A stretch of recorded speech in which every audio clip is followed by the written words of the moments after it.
Hello प्यारे बच्चों, आप सभी लोगों का स्वागत है हमारे प्रोटियम इंस्टीट्यूट्स पर। आज हम क्लास 12th का चैप्टर नंबर 3 मैट्रिसेस अर्थात आव्यूह को स्टार्ट करेंगे। आव्यूह में हम क्या देखने वाले हैं? आव्यूह में हम आव्यूह के बारे में जानेंगे और साथ साथ में आव्यूह के कुछ प्रकार और साथ साथ में कोटि और नंबर ऑफ एलिमेंट्स कैसे फाइंड आउट किए जाते हैं इस बारे में चर्चा करेंगे। चलो अब हम स्टार्ट करेंगे मैट्रिक्स। मैट्रिक्स में सबसे पहले यदि हम बात करें तो मैट्रिक्स क्या होती है, आव्यूह किसे कहते हैं, इस चीज के बारे में बात करेंगे।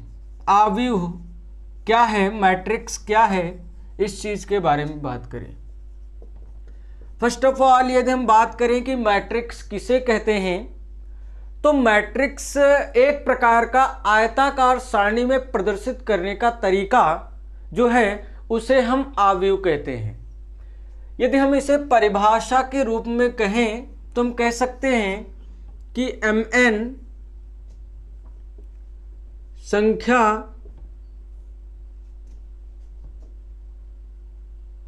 के अवयवों को पंक्ति तथा स्तंभ हम पंक्ति को m से प्रदर्शित करेंगे और स्तंभ को हम n से लिखेंगे। mn संख्याओं के अवयवों को पंक्ति m तथा स्तंभ n के को आयताकार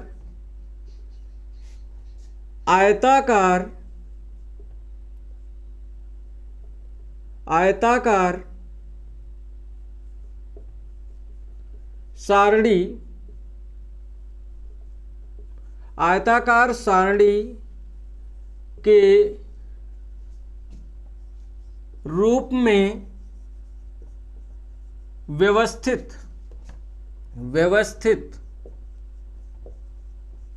करना आव्यूह कहलाता है। आव्यूह कहलाता है। हमने इस परिभाषा के आधार पर यह समझ लिया कि कुछ mn टाइप्स के कुछ नंबर्स होंगे, संख्याएं होंगी, उन्हें हम अवयव कहेंगे। और यदि उन अवयवों को पंक्ति m तथा स्तंभ n को उन्हें आयताकार सारणी के रूप में व्यवस्थित कर देंगे तो हम उस सिस्टम्स को ही अवयव कहेंगे।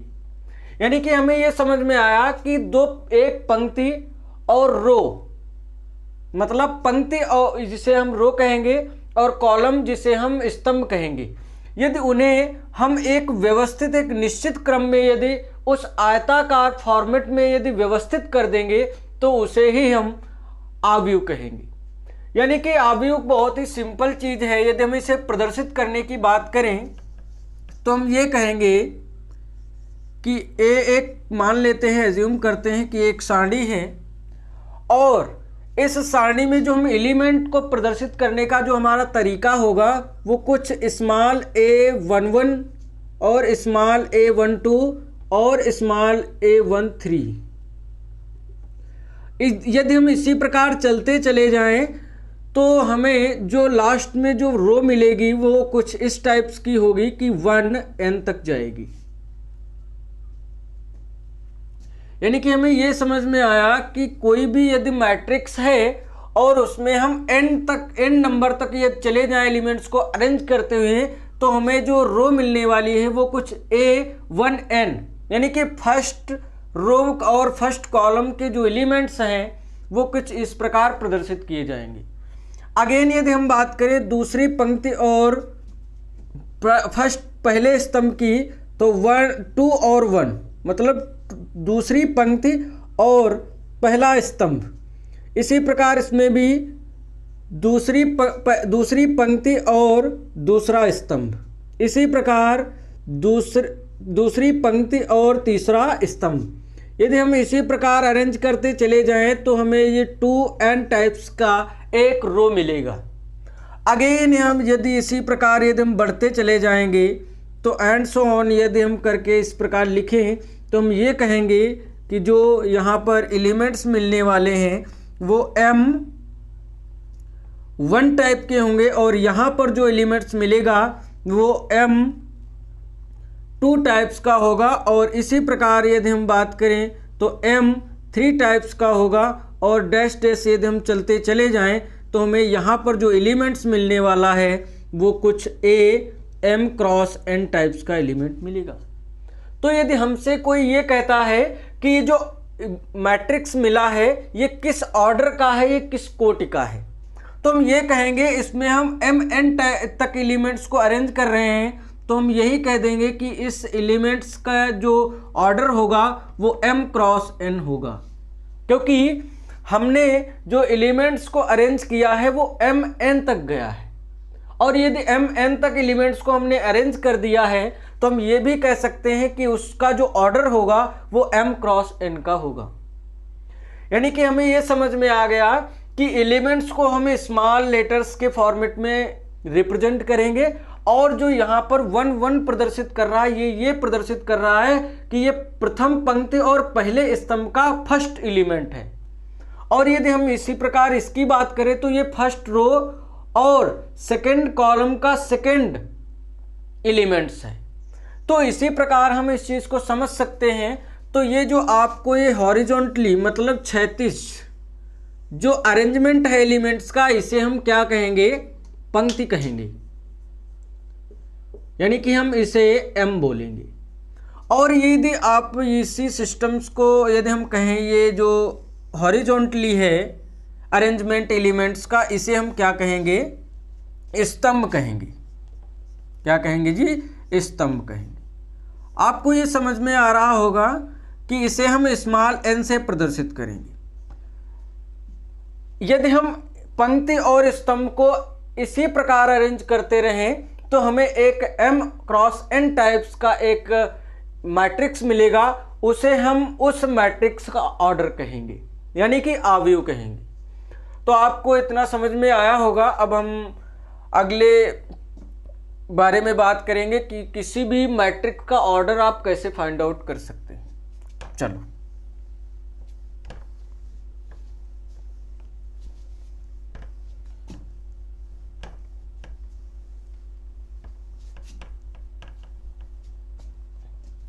अवयव की कोटि, अवयव की कोटि, order of matrix, order of matrix,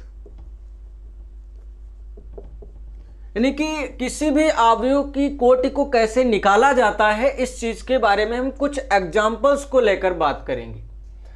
जैसे हम कहें, हमने अभी कोटि का जो फॉर्मूला देखा है उसे हम ये देखा कि M क्रॉस n होता है, यानी कि इसे हम हिंदी में यदि लिखें तो हम ये कहेंगे कि कोटि इज इक्वल टू पंक्ति गुणे स्तंभ, पंक्ति गुणे स्तंभ, स्तंभ।